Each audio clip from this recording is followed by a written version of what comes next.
Hey viewers, Fernando from SkyFi Audio. Today I'm going to share a pretty special turntable with you.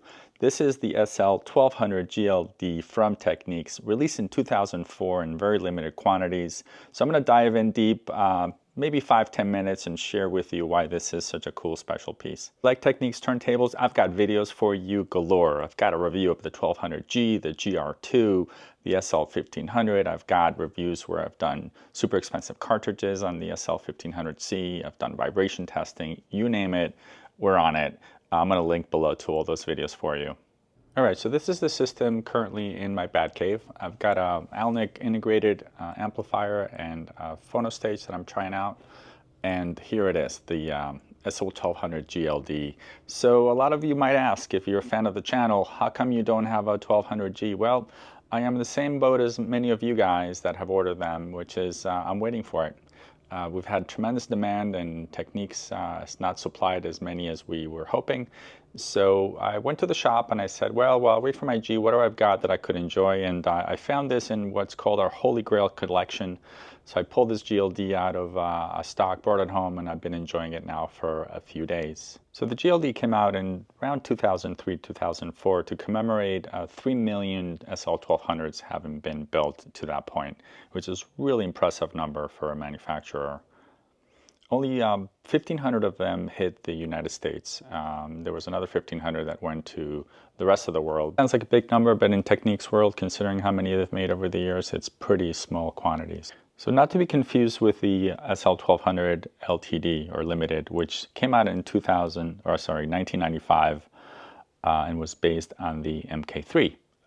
And that was commemorating the 25th anniversary of the SL1200. Here in the GLD variant, it is actually based on the MK5G, released just a little bit earlier than this model. So let's go over some of the features of this particular model. So with the MK5 came this illuminated pitch control slider, which is really cool. This is only available in the MK5 or in the GLD.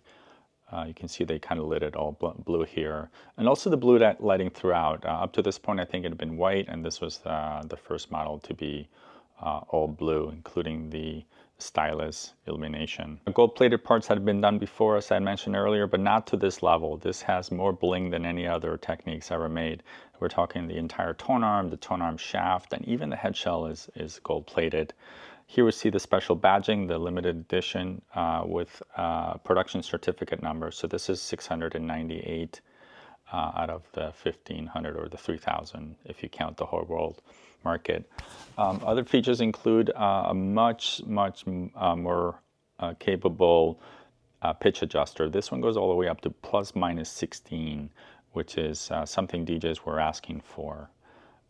This later went back down to reasonable numbers. The other thing is the anti-skate. I noticed the anti-skate goes all the way to +6, which is I think the regular, even the current ones, max out at 3. So DJs were asking for more anti-skate to keep the needle in the right place. Gold-plated buttons throughout, the start-stop, and the 33 and 45. And this model I noticed does not do 78. Some of the current models, if you push both buttons, you can get 78 functionality. On this one, I could not.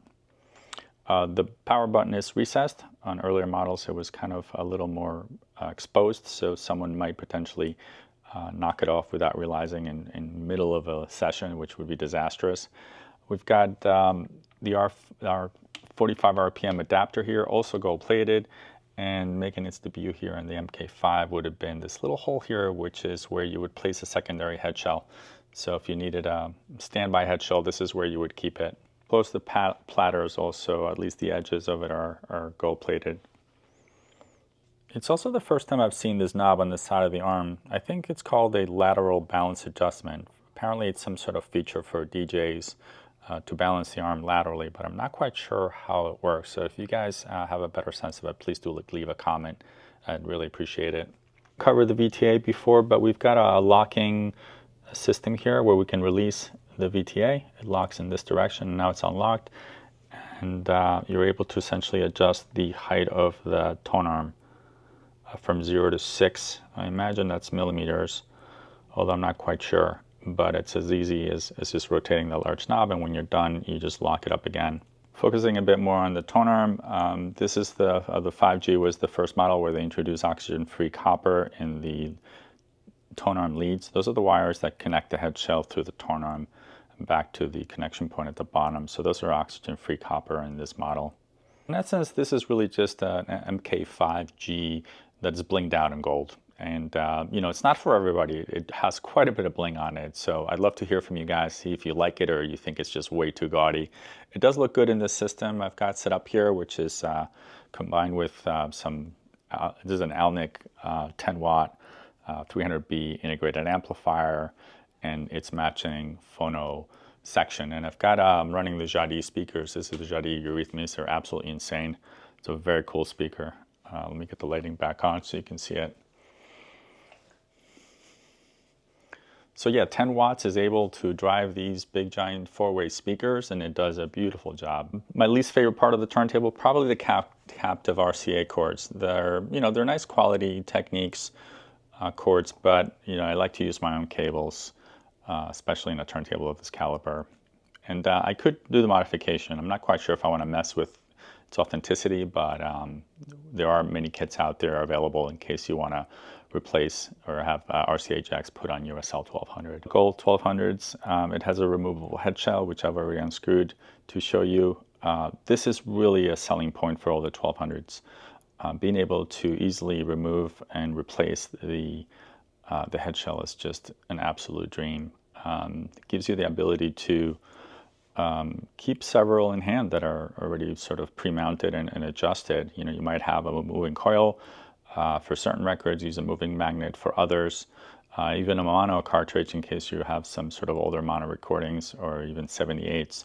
So I know a lot of turntable nuts will have 4 or 5 cartridges sitting in a special case already pre-mounted. So it's just a matter of inserting it, adjusting the counterweight, track and force, VTA, and off you go.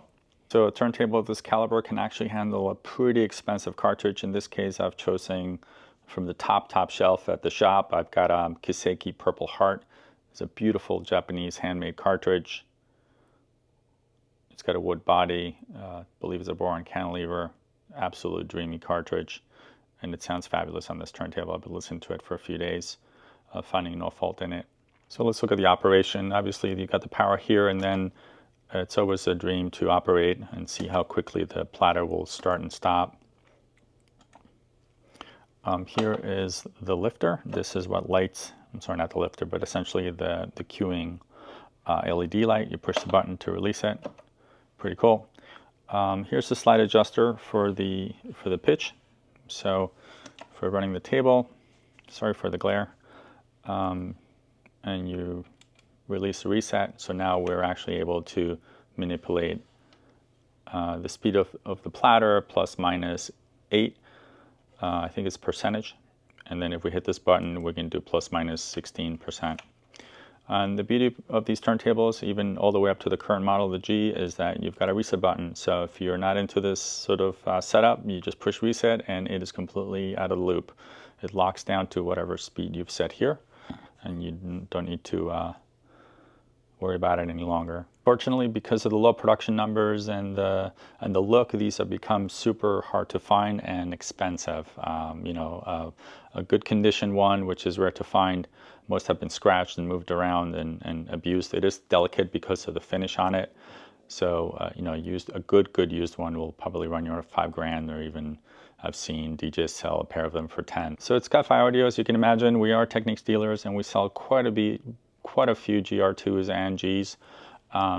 We have this really great 12-step calibration process, which we've refined over a long period of time.